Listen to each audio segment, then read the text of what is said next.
استاد جی بریک، سامنے کچھ ہے۔ کنڈکٹر کی اس بھیانک چیخ نے میری نیم خوابیدہ آنکھوں کو جھٹکے سے کھول دیا، اور اس سے پہلے کہ میرا دماغ اس جملے کا مطلب سمجھ پاتا، پوری بس ایک خوفناک دھماکے سے گونج اٹھی۔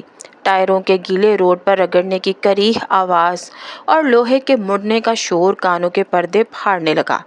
میں نے سامنے ونڈ اسکرین سے باہر دیکھا تو وہاں دھند نہیں تھی، بلکہ بارش کے طوفان میں ایک ٹھوس کالا سایہ تھا جو بس کے بالکل سامنے کھڑا تھا۔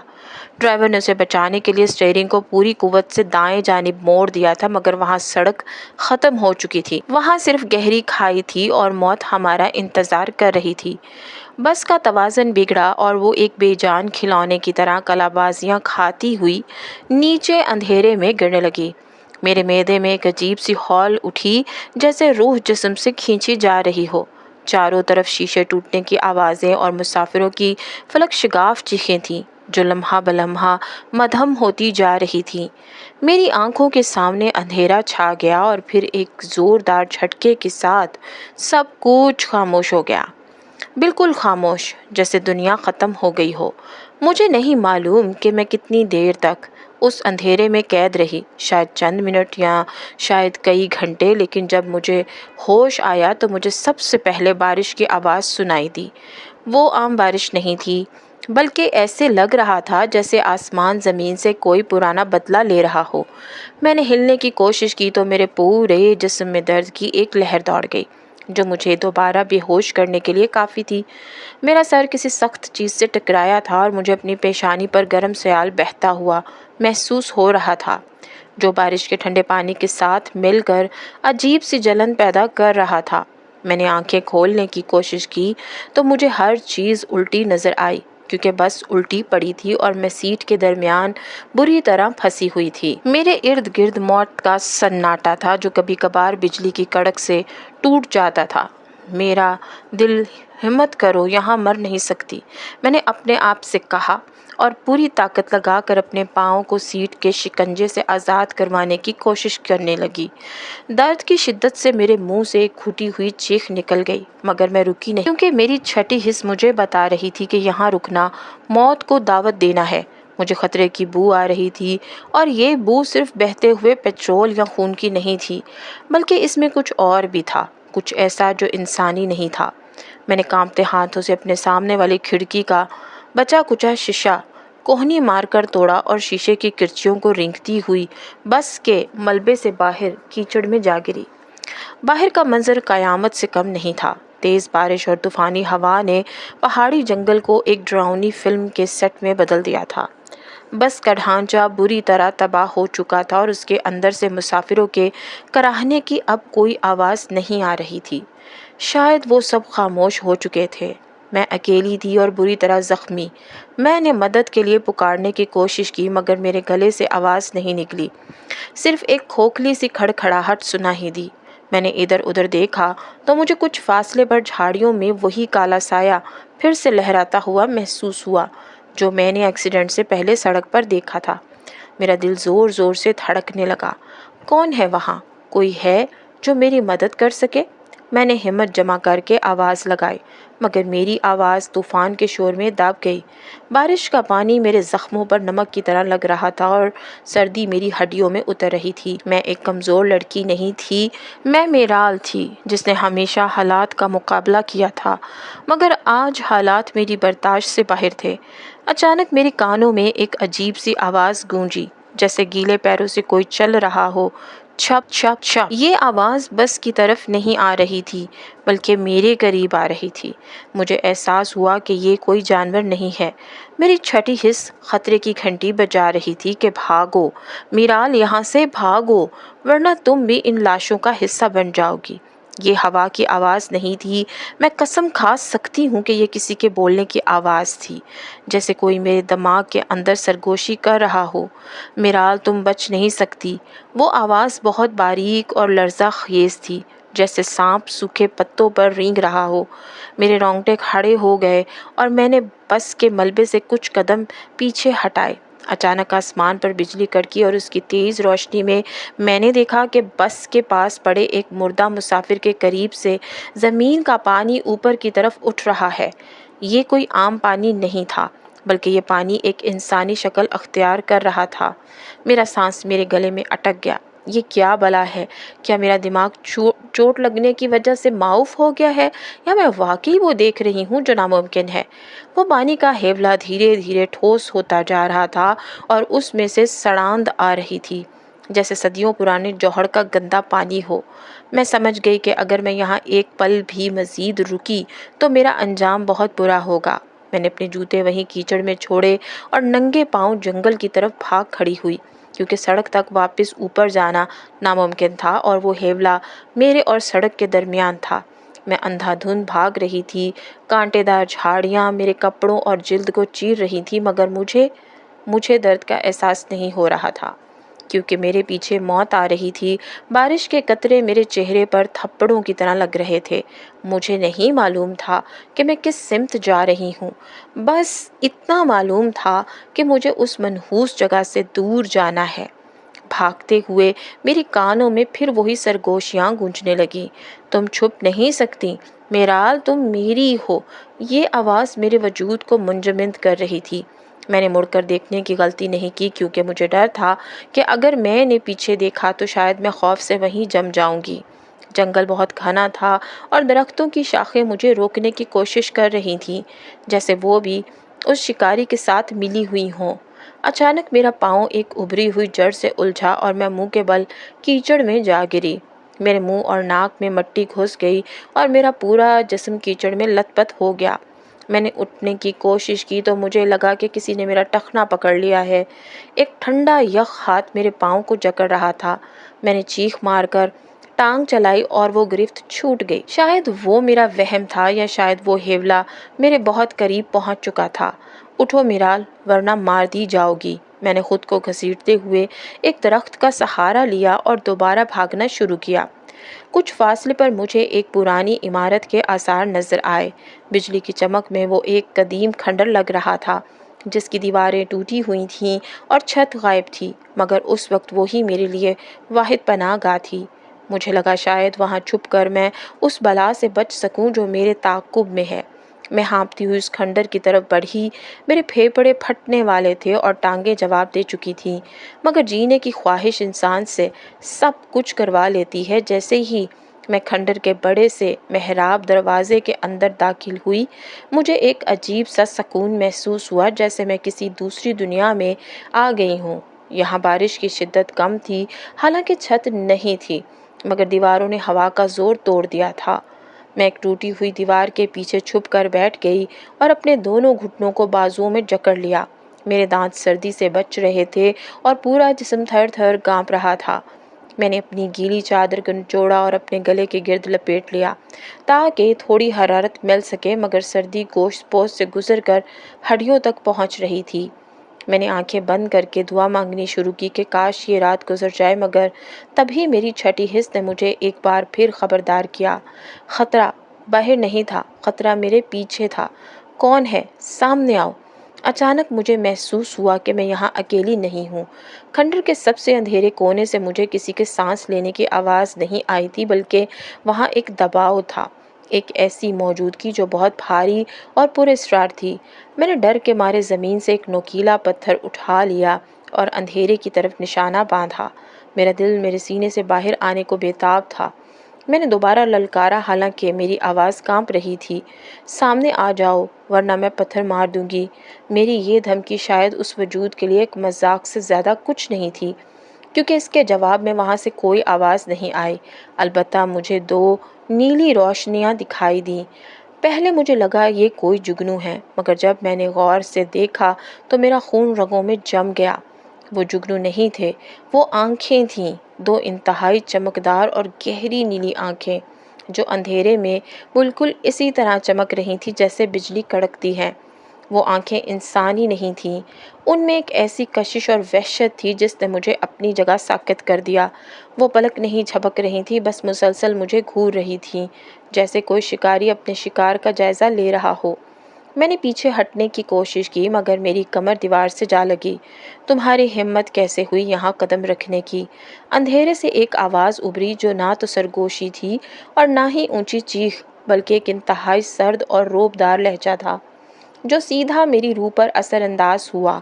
وہ آواز اتنی واضح اور ٹھہری ہوئی تھی کہ بارش کا شور بھی اس کے سامنے مدھم پڑ گیا۔ ایک لمحے کے لیے میں بھول گئی کہ باہر موت میرا پیچھا کر رہی ہے، کیونکہ میرے سامنے جو خطرہ تھا وہ شاید اس سے بھی بڑا تھا۔ آسمان پر ایک زوردار کڑک کے ساتھ بجلی گری اور اس کی دودھیا روشنی نے پورے کھنڈر کو روشن کر دیا، اور اس روشنی میں نے اسے دیکھا۔ وہ کوئی جانور یا بھوت نہیں تھا، بلکہ ایک نوجوان لڑکا تھا جو ایک ٹوٹے ہوئے ستون کے ساتھ ٹیک لگائے کھڑا تھا۔ اس کا قد بہت لمبا تھا اور اس کے چہرے پر بلاکہ سنجیدگی تھی۔ سب سے حیران کن بات یہ تھی کہ اتنی شدید بارش کے باوجود اس کے کپڑے بالکل خشک تھے اور اس کے سیاہ بالوں میں سے ہلکی ہلکی نیلی چنگاریاں نکل رہی تھیں، جیسے اس کے اندر بجلی بھری ہوئی ہو۔ اس نے ایک قدم میری طرف بڑھایا اور میں خوف سے دیوار کے ساتھ چپک گئی۔ وہ انسان نہیں لگ رہا تھا۔ اس کا حسن اور اس کا رعب اس دنیا کا نہیں تھا۔ اس نے اپنی نیلی آنکھیں مجھ پر گاڑ دیں اور حقارت سے کہا، موت کے منہ سے نکل کر موت کے گھر میں آ گئی ہو؟ اے انسان، یہ جگہ تمہارے لیے نہیں ہے، یہاں سے دفع ہو جاؤ۔ میری حالت غیر تھی، مگر اس کے لہجے میں موجود حقارت اور بے حسی نے میری اندر کی میرال کو جگا دیا۔ میں ڈرنا بھول گئی اور غصے میں کھڑی ہو گئی۔ تمہیں نظر نہیں آ رہا کہ میں زخمی ہوں اور باہر میری جان کو خطرہ ہے؟ میں نے چیخ کر کہا اور اپنے ہاتھ میں پکڑا پتھر اس کی طرف لہرایا۔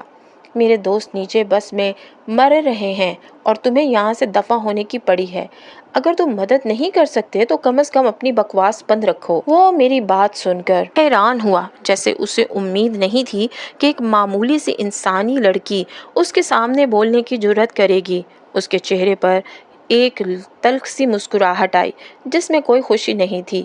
مدد، اور وہ بھی انسانوں کی؟ زاویار نے طنزیہ انداز میں کہا، تم لوگ صرف گندگی اور تباہی پھیلاتے ہو، تم ہمدردی کے قابل نہیں ہو۔ میرے صبر کا پیمانہ لبریز ہو گیا۔ میں درد اور ٹھنڈ سے نڈھال تھی اور یہ اجنبی میرے زخموں پر نمک چھڑک رہا تھا۔ میں غصے میں اس کے قریب گئی اور بنا کچھ سوچے سمجھے اس کا بازو پکڑ لیا۔ تمہارے سینے میں دل ہے یا پتھر؟ اگر تم انسان نہیں ہو تو کیا درندے ہو؟ جیسے ہی میرے گیلے اور ٹھنڈے ہاتھ نے زاویار کے خشک اور گرم بازو کو چھوا، ایک زوردار جھٹکا لگا۔ وہ جھٹکا اتنا شدید تھا کہ میرا ہاتھ خود بخود اس کے بازو سے پھسل گیا، مگر وہ کرنٹ جسمانی نہیں تھا، بلکہ ایسا لگا جیسے میری روح اس کے وجود سے ٹکرا کر واپس آئی ہو۔ زاویار اپنی جگہ بت بنا کھڑا تھا اور اس کی نیلی آنکھوں میں موجود غصہ اور حقارت ایک لمحے کے لیے حیرت میں بدل گئی تھی۔ وہ اپنی کلائی کو اس طرح دیکھ رہا تھا جیسے میں نے اسے چھو کر کوئی انمٹ نشان چھوڑ دیا ہو۔ اس کے جسم سے نکلنے والی نیلی چنگاریاں جو پہلے مدھم تھیں اب اچانک تیز ہو گئی تھیں اور اس کے گرد ہوا میں ایک عجیب سی سرسراہٹ سی پیدا ہو گئی تھی۔ تم نے مجھے چھونے کی جرأت کیسے کی؟ اس کی آواز میں اب صرف سرد مہری نہیں تھی، بلکہ ایک لرزہ خیز غراہٹ تھی۔ وہ میرے اوپر جھکا اور اس کا چہرہ میرے چہرے کے اتنا قریب آ گیا کہ میں اس کی آنکھوں میں ناچتی ہوئی بجلیاں صاف دیکھ سکتی تھی۔ میں ڈر کر پیچھے ہٹی، مگر دیوار نے مجھے راستہ نہیں دیا۔ میں نے جان بوجھ کر نہیں کیا، میں بس مدد مانگ رہی تھی۔ میں نے کانپتی ہوئی آواز میں صفائی دینے کی کوشش کی، مگر الفاظ میرے حلق میں اٹک رہے تھے، کیونکہ اس شخص کا روب کسی بادشاہ جیسا تھا اور میں اس کے سامنے خود کو ایک حقیر کیڑے کی طرح محسوس کر رہی تھی۔ تم انسان اپنی حد کبھی نہیں پہچانتے۔ اس نے نفرت سے منہ پھیرا اور اپنی کلائی کو جھٹکا جیسے وہاں لگی کوئی گندگی صاف کر رہا ہو۔ اس کے لمس کی حرارت ابھی تک میری انگلیوں کے پوروں میں محفوظ تھی، اور عجیب بات یہ تھی کہ اس ٹھنڈی ٹھار رات میں وہ حرارت مجھے سکون دے رہی تھی۔ میں ابھی کچھ کہنے ہی والی تھی کہ باہر سے ایک اور دل دہلا دینے والی چیخ سنائی دی۔ یہ چیخ کسی جانور کی نہیں تھی، بلکہ یہ بس کے کسی مسافر کی تھی، اور یہ چیخ اتنی دردناک تھی کہ جیسے کسی کی جان انتہائی بے دردی سے نکالی جا رہی ہو۔ زاویار فوراً چوکنا ہو گیا۔ اس کا دھیان مجھ سے ہٹ کر کھنڈر کے دروازے کی طرف مرکوز ہو گیا۔ اس کے جسم کا تناؤ بتا رہا تھا کہ وہ خطرے کو محسوس کر چکا ہے۔ آ گیا وہ، زاویار نے دبی ہوئی آواز میں کہا، اور اس کے لہجے میں اب غصے کی جگہ سنجیدگی نے لے لی تھی۔ کون آ گیا ہے؟ کیا وہ وہی ہے جو میرے پیچھے تھا؟ میں نے خوفزدہ ہو کر پوچھا اور غیر ارادی طور پر اس کے قریب ہو گئی۔ کیونکہ اس وقت پوری دنیا میں وہی ایک سہارا نظر آ رہا تھا۔ سر کاش اس نے میرا سوال نظر انداز کرتے ہوئے صرف ایک نام لیا اور پھر اچانک میری طرف مڑا۔ اس کی آنکھوں میں ایک فیصلہ کن چمک تھی۔ اگر تم زندہ رہنا چاہتی ہو تو اپنی سانسیں روک لو اور اس دیوار کے پیچھے چھپ جاؤ۔ اس نے مجھے بازو سے پکڑ کر کھینچا اور کھنڈر کے ایک ٹوٹے ہوئے ستون کے پیچھے دھکیل دیا۔ اس کی گرفت اتنی سخت تھی کہ مجھے لگا میرا بازو ٹوٹ جائے گا، مگر میں نے مزاحمت نہیں کی۔ خبردار، جو ایک لفظ بھی منہ سے نکالا۔ اس نے اپنی انگلی ہونٹوں پر رکھ کر مجھے خاموش رہنے کا اشارہ کیا اور خود کھنڈر کے وسط میں جا کے کھڑا ہوا۔ میرا دل اس زور سے دھڑک رہا تھا کہ مجھے ڈر تھا کہ اس کی آواز باہر کھڑے اس عفریت کو سنائی دے جائے گی۔ میں نے اپنے دونوں ہاتھوں سے منہ دبا لیا اور پھٹی ہوئی آنکھوں سے اندھیرے میں دیکھنے کی کوشش کرنے لگی۔ بارش کی آواز اب بھی تیز تھی، مگر اس کے ساتھ ساتھ ایک اور آواز بھی آ رہی تھی، جیسے کوئی بہت بھاری گیلی بوری زمین پر گھسیٹ رہا ہو۔ اچانک کھنڈر کے دروازے پر اندھیرا چھا گیا۔ پہلے وہاں صرف رات کی سیاہی تھی، مگر اب وہاں کچھ اور تھا۔ ایک بہت بڑا اور لیسدار ہیولا دروازے کے فریم میں کھڑا تھا۔ وہ پانی اور کیچڑ سے بنا ہوا لگ رہا تھا اور اس کے جسم سے قطرہ قطرہ گندا پانی ٹپک رہا تھا۔ اس کی کوئی واضح شکل نہیں تھی، مگر اس کے سر والی جگہ پر 2 زرد رنگ کے شگاف تھے، جو شاید اس کی آنکھیں تھیں۔ کھنڈر کے اندر سڑاند کا ایک بھبکا آیا جس سے میرا دم گھٹنے لگا۔ میں نے بمشکل اپنی کہہ روکی۔ وہ سرکاش تھا، وہ بلا جو بس کے سامنے مسافروں کا شکار کر رہی تھی۔ اس نے اپنا سر ہوا میں اٹھایا اور گہری سانس لی، جیسے کسی خوشبو کو سونگھ رہا ہو۔ میں جانتی تھی وہ کسے ڈھونڈ رہا ہے۔ وہ مجھے ڈھونڈ رہا تھا۔ میرے خون کی بو اسے یہاں تک لائی تھی۔ انسانی گوشت کی خوشبو۔ سرکاش کی آواز ایسی تھی جیسے کوئی پانی کے اندر سے بول رہا ہو، بلبلوں کی طرح پھٹتی ہوئی اور انتہائی مکروہ۔ مجھے پتہ ہے وہ یہی ہے۔ شاویر، وہ لڑکی یہی چھپی ہے۔ زاویار بالکل بھی نہیں گھبرایا۔ وہ پورے اعتماد اور تمکنت کے ساتھ اس بلا کے سامنے کھڑا تھا۔ اس نے اپنے دونوں ہاتھ سینے پر باندھے ہوئے تھے اور اس کے چہرے پر ایک طنزیہ مسکراہٹ تھی۔ تمہاری ناک دھوکہ کھا رہی ہے سرکاش۔ یہاں صرف میں ہوں اور تم جانتے ہو کہ مجھے میری تنہائی کتنی عزیز ہے۔ زاویار کا لہجہ اتنا سپاٹ تھا کہ ایک پل کے لیے مجھے بھی یقین آ گیا کہ شاید میں یہاں نہیں ہوں۔ سرکاش نے ایک قدم آگے بڑھایا اور اس کے پاؤں پڑنے سے فرش پر موجود پانی اچھل پڑا۔ جھوٹ مت بولو بجلی کے شہزادے، مجھے اس کے خون کی خوشبو آ رہی ہے۔ وہ یہیں کہیں کانپ رہی ہے۔ سرکاش نے اپنا لیسدار ہاتھ بڑھایا اور اس کا بازو لمبا ہوتا چلا گیا۔ وہ کھنڈر کے مختلف کونوں کو ٹٹول رہا تھا۔ میں ستون کے پیچھے سکڑ کر بالکل ایک گٹھری بن گئی۔ میں دعا مانگ رہی تھی کہ وہ مجھے نہ دیکھ پائے، مگر میری بدقسمتی کہ میری گیلی چادر کا ایک کونا ستون سے باہر نکلا ہوا تھا۔ سرکاش کی نظر اس پر پڑ گئی۔ وہ ہنسا اور اس کی ہنسی سے کھنڈر کی دیواریں لرز اٹھیں۔ مل گئی۔ اس نے اپنا رخ میری طرف کیا اور میں سمجھ گئی کہ اب میرا وقت ختم ہو چکا ہے۔ سرکاش نے میری طرف چھلانگ لگائی، مگر اس سے پہلے کہ وہ مجھ تک پہنچتا ایک زوردار دھماکہ ہوا۔ آسمان سے ایک نیلی بجلی سیدھی کھنڈر کی چھت سے گزرتی ہوئی سرکاش اور میرے درمیان آ گری۔ وہ زاویار تھا۔ وہ اپنی انسانی شکل میں نہیں تھا، بلکہ اس کا پورا وجود نیلی روشنی میں نہا چکا تھا۔ خبردار اگر تم نے اسے چھونے کی کوشش بھی کی۔ زاویار کی آواز اب گرجدار بادلوں جیسی تھی۔ سرکاش پیچھے ہٹ گیا۔ اسے بجلی سے خوف آتا تھا۔ تم ایک معمولی انسان کے لیے مجھ سے لڑو گے؟ تم تو خود انسانوں سے نفرت کرتے ہو، سرکاش نے حیرت اور غصے سے پوچھا۔ زاویار نے میری طرف ایک نظر ڈالی۔ اس کی آنکھوں میں اب بھی وہ الجھن تھی، جیسے وہ خود نہیں جانتا تھا کہ وہ مجھے کیوں بچا رہا ہے۔ یہ میری پناہ میں ہے اور قبیلہ برگ کا یہ اصول ہے کہ پناہ لینے والے کا شکار نہیں کیا جاتا۔ اس نے ایک بہانہ تراشا۔ حالانکہ اس نے مجھے کوئی پناہ نہیں دی تھی، لیکن شاید وہ مجھ پر احسان نہیں کر رہا تھا، بلکہ اپنی انا کی تسکین کر رہا تھا۔ سرکاش غصے سے پاگل ہو گیا۔ وہ میری پناہ نہیں، میرا کھانا ہے اور میں اپنا کھانا لے کر جاؤں گا۔ سرکاش نے اپنے جسم کو پھیلایا اور وہ پانی کی ایک دیوہیکل لہر میں تبدیل ہو گیا جو ہمیں بہا لے جانے کے لیے تیار تھی۔ بھاگو میرال، زاویار نے اچانک چل کر کہا اور میرا ہاتھ پکڑ لیا۔ اس بار اس کا ہاتھ گرم تھا اور اس میں کرنٹ نہیں تھا، بلکہ ایک مضبوط گرفت تھی۔ اس نے مجھے کھینچا اور ہم کھنڈر کی پچھلی ٹوٹی ہوئی دیوار سے باہر کود گئے۔ باہر طوفان اب بھی پورے زوروں پر تھا۔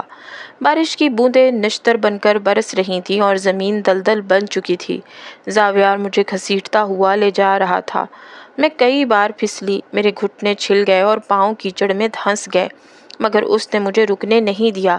وہ مجھے کسی ایسی جگہ لے جانا چاہتا تھا جہاں بارش کا پانی نہ پہنچ سکے، کیونکہ بارش سرکاش کی طاقت تھی اور جب تک بارش ہو رہی تھی سرکاش کو ہرانا ناممکن تھا۔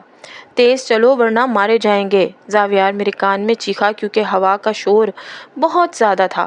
مجھے لگا میرے پھیپھڑے پھٹ جائیں گے۔ میری ٹانگیں اب میرا بوجھ اٹھانے سے انکاری تھیں۔ میں نے گرتے گرتے کہا، مجھ سے اور نہیں بھاگا جاتا، مجھے یہیں چھوڑ دو۔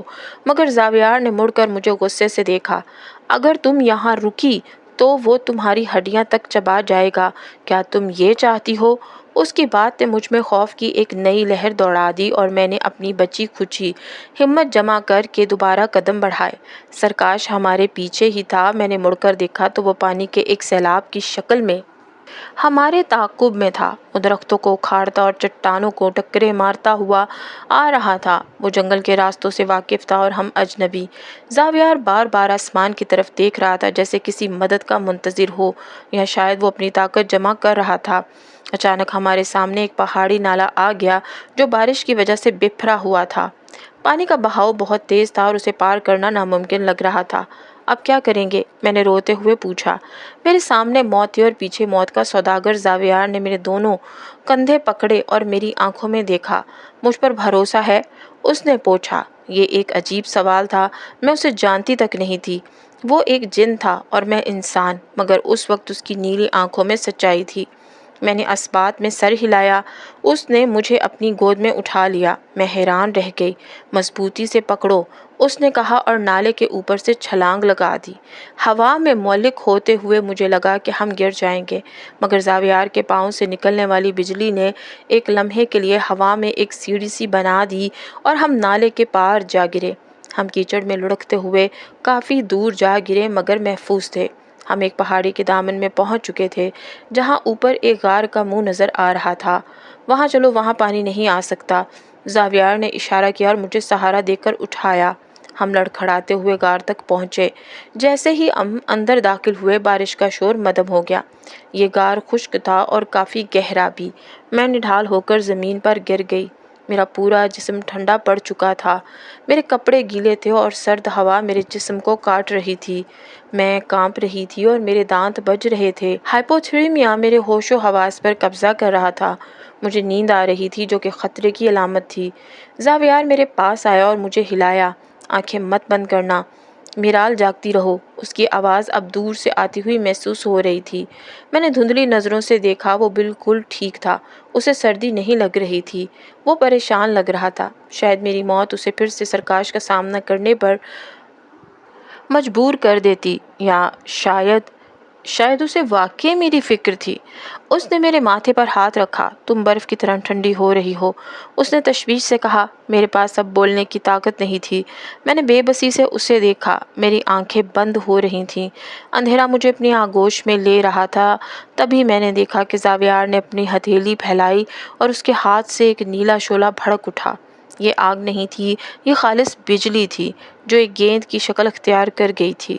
اس نے وہ دہکتی ہوئی روشنی میرے سینے کے قریب کی۔ اس کی حرکت نے مجھے تھوڑا سکون دیا۔ میں ایک جن زادے کے ساتھ ایک غار میں اکیلی تھی اور باہر موت کھڑی تھی، مگر عجیب بات یہ تھی کہ مجھے ڈر نہیں لگ رہا تھا۔ مجھے صرف اس نیلی روشنی میں سکون مل رہا تھا جو زاویار کی ہتھیلی پر ناچ رہی تھی۔ اس نے پہلی بار مجھے غور سے دیکھا۔ اس کی آنکھوں میں اب وہ اجنبیت نہیں تھی۔ میں نے دیکھا کہ وہ کچھ کہنا چاہ رہا تھا، مگر تبھی غار کے دہانے پر پانی کا ایک بڑا ریلا آیا اور سرکاش کی بھیانک آواز گونجی۔ تم اسے چھپا نہیں سکتے زاویار، میں اسے ڈھونڈ نکالوں گا، چاہے مجھے یہ پہاڑ ہی کیوں نہ گرانا پڑے۔ سرکاش کی وہ دھمکی خالی کھلی نہیں تھی، کیونکہ اس کے ساتھ ہی غار کا دہانا لرز اٹھا اور باہر سے پانی کی ایک دیو ہیکل لہر چٹانوں سے ٹکرائی، جس کی وجہ سے غار کے اندر چھوٹے پتھر چھت سے ٹوٹ کر گرنے لگے۔ میں خوف سے سمٹ گئی اور غیر ارادی طور پر زاویار کے مزید قریب ہو گئی، جو اب بھی وہ نیلا شعلہ میری ہتھیلیوں کے قریب کیے بیٹھا تھا۔ اس نے سرکاش کی دھمکی کا جواب فوراً نہیں دیا، بلکہ اس کی تمام تر توجہ میری طرف تھی۔ اس کی نیلی آنکھوں میں ایک عجیب سی کشش تھی، جیسے وہ ایک ہی وقت میں دو جنگیں لڑ رہا ہو، ایک باہر کھڑے دشمن سے اور ایک اپنے اندر کے طوفان سے۔ اس نے اپنی انگلیوں کی حرکت سے اس شعلے کی تپش بڑھا دی اور میرے جمے ہوئے خون میں زندگی کی حرارت دوڑنے لگی۔ تمہیں سونا نہیں ہے میرال، اس نے سختی سے کہا، حالانکہ اس کی آواز میں اب وہ پہلے والی کرختگی نہیں تھی، بلکہ ایک چھپی ہوئی فکر تھی۔ اگر تم سو گئیں تو تمہارا دل رک جائے گا، اور میں نہیں چاہتا کہ میری محنت رائگان جائے۔ میں نے بمشکل اپنی پلکیں اٹھائیں اور اس کے چہرے کو دیکھا جو اس نیلی روشنی میں کسی دیوتا کی طرح لگ رہا تھا۔ میں نے ہمت جمع کر کے وہ سوال پوچھا جو میرے دل میں کھٹک رہا تھا، تم کون ہو زاویار، اور تم مجھ جیسے حقیر انسان کے لیے اپنی جان کیوں جوکھوں میں ڈال رہے ہو، جبکہ تم تو ہم سے نفرت کرتے ہو؟ زاویار نے ایک لمحے کے لیے ہاتھ روکا اور اس کی نظریں میری نظروں سے ہٹ کر غار کی تاریک چھت پر جم گئیں۔ نفرت؟ ہاں، مجھے نفرت ہے تم لوگوں سے، اس نے دھیمی آواز میں کہا، جیسے خود کلامی کر رہا ہو۔ تم انسان بہت خود غرض ہو، تم جس چیز کو سمجھ نہیں پاتے اسے تباہ کر دیتے ہو، لیکن آج شاید میں اپنی نفرت سے زیادہ اپنی انا سے لڑ رہا ہوں۔ وہ خاموش ہو گیا اور میں نے محسوس کیا کہ اس کے سینے میں کوئی بہت گہرا درد چھپا ہے۔ اس نے دوبارہ میری طرف دیکھا اور اس بار اس کی آنکھوں میں نمی نہیں بلکہ ایک ویرانی تھی۔ میں قبیلہ برگ کا شہزادہ تھا میرال، میرے اشارے پر آسمان سے بجلیاں گرتی تھیں اور طوفان تھم جاتے تھے، لیکن طاقت کا نشہ انسان ہو یا جن سب کو اندھا کر دیتا ہے۔ ایک بار میں نے غصے میں آ کر اپنی طاقت کا غلط استعمال کیا اور ایک ہنستا بستا گاؤں راکھ کا ڈھیر بن گیا۔ اس گاؤں میں بوڑھے بچے سب جل کر خاک ہو گئے۔ وہ میری غلطی تھی، ایک ایسی غلطی جس کی معافی مجھے میرے اپنے قبیلے نے بھی نہیں دی، اور مجھے یہاں اس ویران جنگل کا نگران بنا کر قید کر دیا گیا۔ میں تب سے اکیلا ہوں اور خود کو اس قابل نہیں سمجھتا کہ کسی کے قریب جاؤں۔ مجھے لگتا ہے کہ میں جس چیز کو چھو لوں گا وہ جل جائے گی۔ اس کی باتیں سن کر میرے دل سے خوف بالکل ختم ہو گیا اور اس کی جگہ ایک عجیب سی ہمدردی نے لے لی۔ وہ درندہ نہیں تھا، وہ بس ایک پچھتاوے کا مارا ہوا وجود تھا جو صدیوں سے خود کو سزا دے رہا تھا۔ میں نے کانپتے ہاتھوں سے اس کا وہ ہاتھ تھام لیا جس میں ابھی بھی نیلی بجلیاں ناچ رہی تھیں۔ اس نے چونک کر اپنا ہاتھ کھینچنے کی کوشش کی، مگر میں نے گرفت ڈھیلی نہیں کی۔